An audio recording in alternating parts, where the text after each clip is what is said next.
बीड जिल्ह्यातील मस्साजोग गावचे सरपंच संतोष देशमुख हत्या प्रकरणी संपूर्ण महाराष्ट्र हादरला होता. अत्यंत क्रूर पद्धतीने करण्यात आलेल्या हत्येमुळे राज्यभरात संतापाची लाट उसळली होती.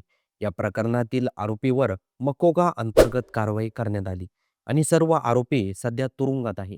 मात्र आता या प्रकरणात एक महत्त्वाची कायदेशीर घडामोड समोर आली असून त्यामुळे पुन्हा एकदा या प्रकरणाकडे संपूर्ण राज्याचं लक्ष लागून आहे.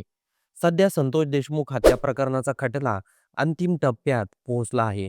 या प्रकरणाची सुनावणी नुकतीच जिल्हा व विशेष न्यायालयात पार पडली. या सुनावणीमध्ये न्यायालयाने पुढील सुनावणीची तारीख 24 मार्च निश्चित केली आहे. मात्र या सुनावणी दरम्यान एक नवीन अर्ज दाखल झाल्यामुळे या प्रकरणात नवा वाद निर्माण झाला आहे.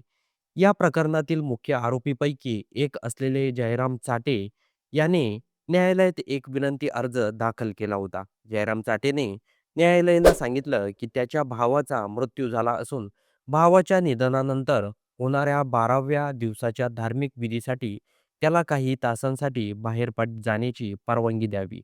या पार्श्वभूमीवर न्यायालयाने दोन्ही बाजूचे युक्तिवाद ऐकून घेतले. सरकारी व पक्षाने या अर्जाला विरोध करत सांगितलं की आरोपीवर गंभीर गुन्हा दाखल आहेत. त्याला बाहेर सोडल्यास कायदा आणि सुव्यवस्थेचा प्रश्न निर्माण होऊ शकतो. तसंच साक्षीदारांवर दबाव आणला जाऊ शकतो. अशी शक्यता देखील व्यक्त करण्यात आली आहे. मात्र आरोपीच्या वकिलांनी न्यायालयाला आश्वासन दिलं की सर्व अटींचं पालन केलं जाईल आणि पोलीस बंदोबस्तातच खर्चही ते भरण्यास तयार आहेत. दोन्ही बाजूंचे युक्तिवाद ऐकल्यानंतर मकोगा विशेष न्यायाधीश व्ही.एच. पाटवदकर यांनी मानववादी युक्तिवाद दृष्टीतून निर्णय दिला. न्यायालयाने जयराम चाटे याला मर्यादित वेळेसाठी परवानगी देण्याचा निर्णय घेतला आहे.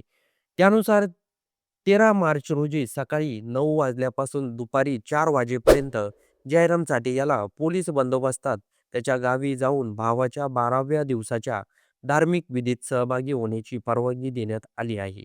या निर्णयामुळे जयराम चाटे याला कडक पोलीस बंदोबस्तात गावात नेलं जाईल आणि धार्मिक विधी पूर्ण झाल्यानंतर त्याला पुन्हा तुरुंगात आणले जाईल. विशेष म्हणजे तब्बल 13 महिन्यानंतर जयराम चाटे काही तासांसाठी तुरुंगाबाहेर येणार आहे.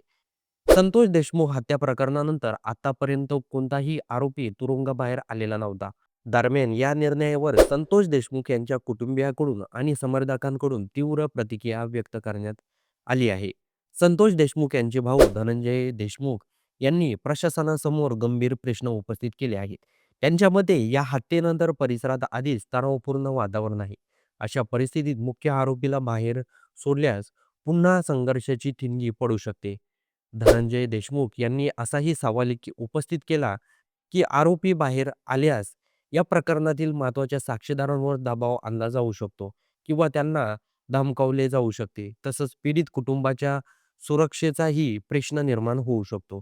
जर या निर्णयामुळे कायदा आणि सुव्यवस्थेचा प्रश्न निर्माण झाला तर त्याची जबाबदारी कोण घेणार असा प्रश्नही त्यांनी प्रशासनाला विचारला आहे. सध्या या प्रकरणातील सर्व आरोपी तुरुंगात असले तरी एक आरोपी अजूनही फरार आहे. गेल्या अनेक महिन्यापासून पोलीस त्यांचा शोध घेत आहे. मात्र अद्याप तो पोलिसांच्या हाती लागलेला नाही.